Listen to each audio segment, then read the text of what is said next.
Assalamualaikum warahmatullahi wabarakatuh. Hai kelas 6, berjumpa lagi dengan Ibu Enji di mata pelajaran IPA. Pada pertemuan kali ini, Bu Enji akan melanjutkan ke modul 16, yaitu tentang bumi dalam tata surya. Unit pertama ini kita akan membahas tentang tata surya. Apa sih tata surya itu? Tata surya adalah kumpulan benda yang terdiri dari sebuah bintang yang disebut dengan matahari dan semua objek yang terikat pada gravitasinya.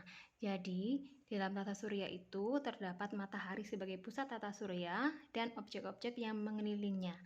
Objek-objek yang mengelilingi matahari itu antara lain seperti ada planet, ada bintang, ada meteor, ada meteorit, dan lain sebagainya.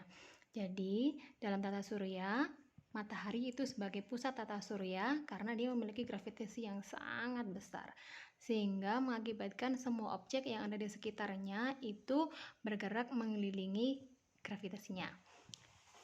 Kita bahas ke selanjutnya, yaitu tata surya dan matahari sebagai pusatnya. Matahari merupakan pusat peredaran benda-benda langit. Matahari itu merupakan bintang terbesar di tata surya. Sudah tahu kan matahari ya, jadi saking besarnya, saking gedenya itu matahari itu bisa mengeluarkan cahaya yang amat sangat menyilaukan mata. Kenapa seperti itu? Karena matahari itu merupakan bola raksasa dengan energi yang sangat besar, sehingga suhunya sangat tinggi. Suhu di pusat matahari bisa mencapai 150 juta derajat Celcius, sedangkan suhu di permukaannya itu 50 kali suhu air mendidih. Sehingga planet yang terdekat dengan matahari seperti Merkurius, Venus itu menjadi ikut panas, sangat panas sekali gitu ya. Sedangkan planet-planet yang jaraknya lebih jauh daripada Venus dan Merkurius itu tidak begitu panas sekali suhunya. Jadi kalau yang planet-planet yang dekat dengan matahari maka dia akan menjadi panas suhunya. Tapi kebalikannya, untuk planet-planet yang jauh dari matahari jaraknya maka dia cenderungnya itu malah menjadi dingin. Kenapa? Karena kan jaraknya itu sangat jauh dari matahari, sehingga tidak mendapatkan panas matahari yang melimpah, begitu ya. Kita lanjutkan ke planet. Nah, planet itu apa sih gitu ya? Untuk menjadi sebuah dinamakan sebagai planet itu ada beberapa kriteria. Nah, yang menurut para peneliti, planet yang ada itu mulai tahun 2006 itu si Pluto tidak ikut dalam kategori planet. Kenapa? Karena dia tidak bisa memenuhi kriteria untuk disebut sebagai planet. Nah, jadi cuma ada 8 planet yang ada dalam tata surya kita, yaitu ada planet Merkurius, Venus, Bumi, Mars, Jupiter, Saturnus, Uranus, dan Neptunus yang terakhir. Jadi Pluto bukan lagi sebuah planet ya, karena dia tidak memenuhi kriteria disebut sebagai planet. Nah, planet-planet ini terbagi jadi dua, yaitu ada planet dalam dan planet luar. Artinya kalau planet dalam itu yang dekat dengan matahari, sedangkan planet luar itu berarti yang jaraknya jauh dari matahari. Planet dalam itu terdiri dari Merkurius, Venus, Bumi, dan Mars. Sedangkan 4 planet lainnya itu masuk ke dalam planet luar, yaitu ada apa aja? Setelah Mars berarti apa? Jupiter, Saturnus, Uranus, dan Neptunus. Antara Mars dan Jupiter itu terdapat daerah yang disebut dengan sabuk asteroid. Merkurius, kita akan membahas masing-masing planet ya. Jadi masing-masing planet ini pasti mempunyai ciri khas tersendiri. Kita bahas yang mulai yang pertama yang dekat dengan matahari ya, yaitu ada planet Merkurius. Nah, Merkurius ini dia paling dekat dengan matahari, sehingga dia suhunya paling panas dibandingkan sama planet yang lain. Terus Merkurius ini mendapat sebutan planet terkecil dan dia tidak memiliki satelit alami. Jadi Merkurius ini adalah satu-satunya planet yang tidak memiliki satelit alami. Venus, yang kedua ada planet Venus. Venus ini mendapat julukan bintang fajar atau bintang senja. Kenapa seperti itu? Jadi kalau ketika sore hari, nah biasanya kan di sore hari itu di ufuk barat itu kalau matahari mau tenggelam itu pasti nanti ada muncul bintang gitu ya. Bintang yang bersinar. Nah, itu adalah planet Venus. Jadi nanti kalau sore hari coba kalian diam-diam itu mengamati bener nggak sih apa yang dikatakan Bu Enji gitu ya. Jadi kalau pas sore gitu ya, jam 5 jam setengah 6 itu coba ketika nanti mataharinya sudah mau tenggelam, nah nanti situ pasti ada muncul bintang gitu. Nah itu bintang fajar atau bintang senja, si Venus. Yang ketiga, planet yang ketiga ada planet bumi. Nah, bumi ini satu-satunya planet yang bisa dihuni oleh makhluk hidup. Kenapa? Karena di bumi ini menyediakan oksigen yang sangat melimpah dibandingkan sama planet yang lainnya. Bumi memiliki satelit alami yaitu bulan. Pintar. Selain itu ada juga satelit buatan di bumi, yaitu contohnya ada satelit Palapa, ada satelit yang naik, satelitnya NASA gitu ya. Itu satelit buatan. Yang selanjutnya ada planet Mars. Nah, planet Mars ini mendapat julukan planet merah. Karena apa? Karena di sana itu adanya besi oksida pada permukaannya sehingga dia menjadi merah. Setelah Mars, kita ke Jupiter. Nah, Jupiter ini merupakan planet yang terbesar. Yang paling besar itu Jupiter. Saturnus ini merupakan planet yang mempunyai cincin. Nah, sedangkan Uranus ini memiliki 27 satelit paling banyak. Neptunus ini adalah planet yang terjauh dari matahari. Nah, sehingga di Neptunus ini suhunya dingin sekali ya. Karena dia tidak mendapatkan terpaan sinar matahari yang banyak. Gitu ya. Ini kalian boleh kok nanti googling atau juga bisa mencari dari buku yang lainnya, dari sumber buku yang lain tentang ciri-ciri masing-masing planet ya. Ini sebagian aja dari BNJ, kalian bisa melengkapi. Jangan lupa nanti materi ini silakan ditulis, dirangkum di buku tulis kalian masing-masing ya. Diperbolehkan banget oleh Bu Enji kalau misalnya kalian mau menambah materinya, boleh ya. Silakan mencari materi tata surya dari sumber belajar yang lainnya untuk ikut dirangkum di buku tulis kalian masing-masing. Sekarang kita lanjutkan ke benda langit dalam tata surya. Nah, karena selain matahari sebagai pusat tata surya, ternyata kan ada juga objek-objek lainnya yang ada di sekitar matahari. Nah, contoh yang pertama ini ya benda langit yang lainnya itu adalah satelit. Satelit ini adalah benda langit yang bergerak mengitari planet. Nah, satelit ini ada satelit alami maupun satelit buatan. Satelit alami itu memang ciptakan Tuhan, contohnya ada bulan. Kalau satelit buatan itu contohnya ada satelit Palapa, satelitnya NASA, satelitnya Rusia. Nah, itu contohnya satelit buatan, jadi yang dibuat oleh manusia. Yang kedua itu ada meteor, ada meteoroid, ada meteorit. Nah, apa sih bedanya? Kalau meteoroid itu adalah bebatuan yang melayang bebas dan bergerak cepat di angkasa. Jadi kalau kalian nonton film-film kartun itu biasanya kan ketika ada kapal luar angkasanya mereka berangkat itu kan banyak yang kayak batu-batu berterbangan. Banyak batu-batu yang kerikil-kerikil yang berterbangan. Nah, itu disebut dengan meteoroid. Nah, kalau si meteoroid tadi tidak terbakar habis di atmosfer, maka dia namanya menjadi meteorit. Kalau si meteoritnya jatuh ke bumi hingga terbakar habis, maka namanya adalah meteor. Paham ya? Jadi kalau batu yang melayang-layang itu di luar angkasa itu namanya meteoroid. Nah, kalau meteoritnya itu jatuh ke bumi sampai habis terbakar karena bergesekan dengan atmosfer bumi, dengan gaya gravitasi bumi, maka disebut dengan meteor.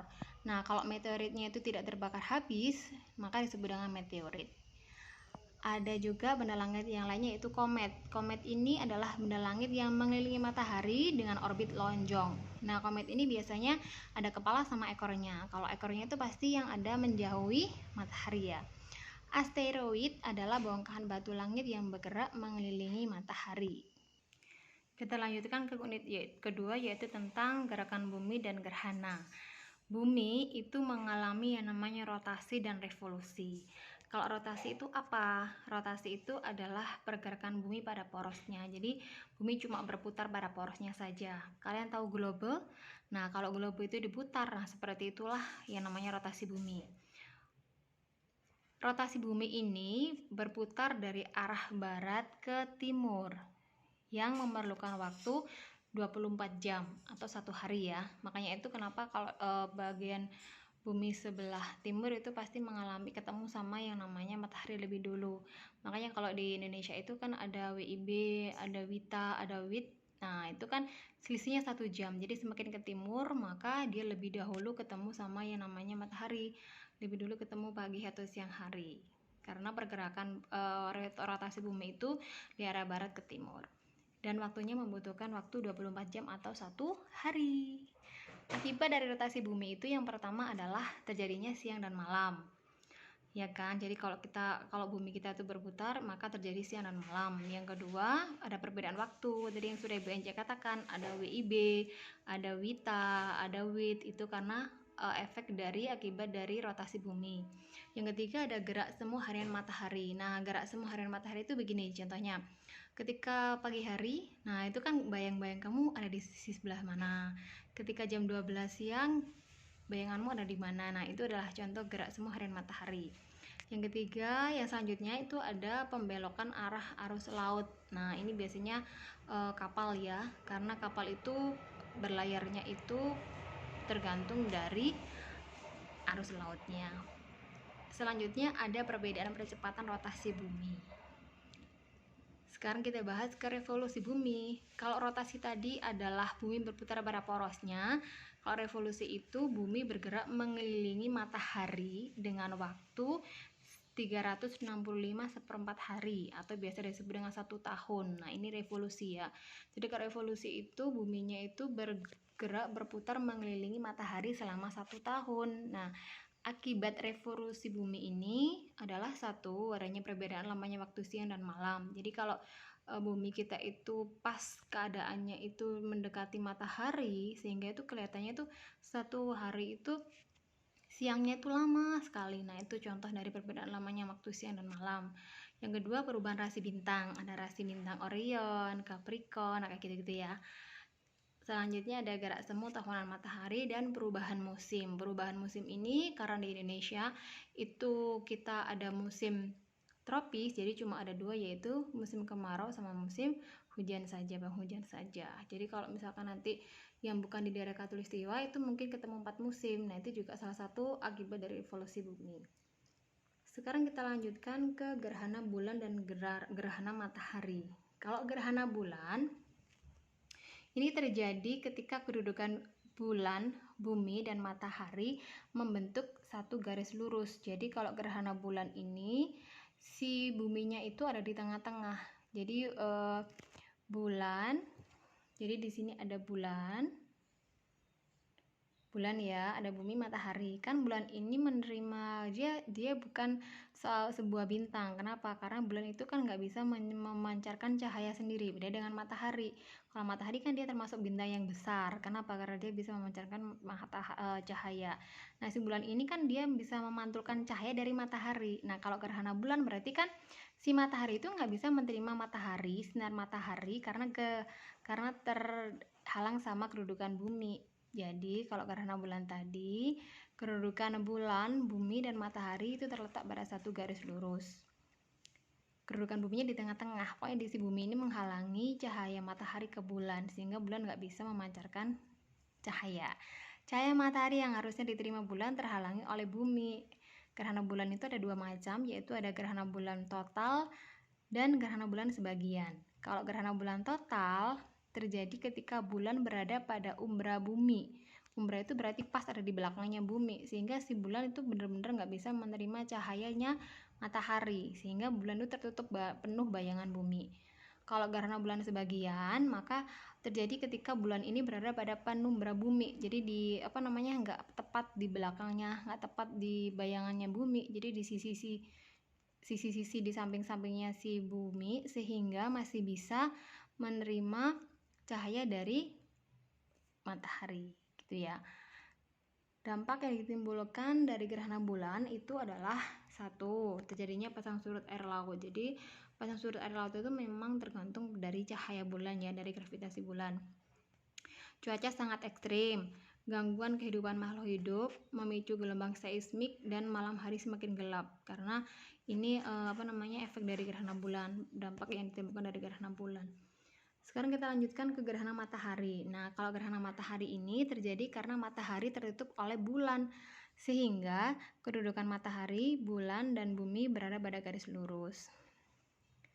Ini ya contohnya, gambarnya dari si gerhana matahari. Gerhana matahari terjadi karena matahari ini tertutup oleh bulan. Jadi kalau gerhana bulan tadi kan buminya di tengah. Nah, kalau gerhana matahari ini yang di tengah itu adalah si bulannya. Jadi gerhana matahari terjadi karena matahari tertutup oleh bulan sehingga kedudukan matahari, bulan, dan bumi itu berada pada satu garis lurus. Karena matahari dibedakan menjadi 3, yaitu ada gerhana matahari total, terjadi saat piringan matahari tertutup total oleh piringan bulan. Nah, ini kan bulannya di sini. Nah, kalau kalau gerhana matahari total itu berarti bulannya ini tepat menutupi total piringan bulannya di sini. Sehingga sinarnya si cahaya matahari nggak bisa nyampe ke bumi semuanya. Yang kedua, gerhana matahari sebagian ketika piringan bulan hanya menutup sebagian piringan matahari saja. Jadi ada di sisi-sisi sebelahnya gitu ya. Yang ketiga, gerhana matahari cincin terjadi saat piringan bulan menutup piringan matahari dengan ukuran yang lebih kecil lagi, jadi cuma sedikit aja. Ini kalau yang namanya gerhana matahari cincin. Begitu. Seperti yang Ibu Enji katakan tadi, kalian boleh banget untuk menambahi materi yang akan dirangkum di buku tulis kalian masing-masing dari sumber belajar yang lainnya. Kalian boleh googling ataupun juga boleh baca buku dari sumber belajar yang lainnya. Nah, ini ada tugas unit 16 yang harus kalian kerjakan. Ditulis jawabannya aja. Jadi nanti kalau sudah bisa dikirimkan ke WA pribadinya Ibu Enji. Ada 10 soal. Jadi kalian langsung nulis jawabannya aja, nomor 1 apa, 2 apa, 3 apa, sampai ada di nomor 10. Saya akhiri, wassalamualaikum warahmatullahi wabarakatuh.